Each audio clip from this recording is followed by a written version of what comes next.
632 शिक्षकांचे वेतन थांबले आणि कारणे ऐकून तुम्ही थक्क व्हाल.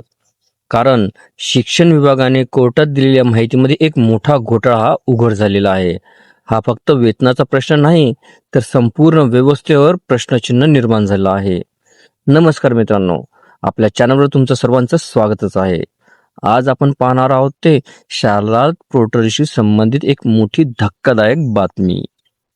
मार्च 2025 पासून अनेक शिक्षकांचे वेतन हे थांबवण्यात आले होते. यावर शिक्षकांनी उच्च न्यायालयामध्ये याचिका सुद्धा दाखल केली होती. सुनावणी दरम्यान शिक्षण विभागाने कोर्टात जे सांगितलं ते खूपच धक्कादायक होतं.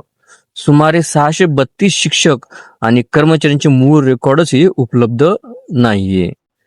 तसंच तपासात असंही उघड झालं की हे शालात आयडी बिनमंजुरीत तयार करण्यात आले होते. नागपूर विभागातील काही अधिकारी आणि मुख्याध्यापकांनी संगनमत करून हे बनावट आयडी सिस्टीममध्ये टाकले होते. अजून धक्कादायक म्हणजे यासाठी कोणतीही अधिकृत मंजुरी सुद्धा घेतलेली नव्हती. पुणे येथील शिक्षण संचालकाच्या तपासात असंही समोर आलं आहे की अनेक शिक्षकांची नेमणूक अशा पदावर झाली होती जी अस्तित्वातच नव्हती. यामुळे आता या सर्व 632 कर्मचाऱ्यांच्या नोकरीची वैधता प्रश्नात आली आहे. शिक्षण विभागाने कोर्टात स्पष्ट सांगितलं, या नेमणुका सुरुवातीपासूनच रद्दबातल आहेत.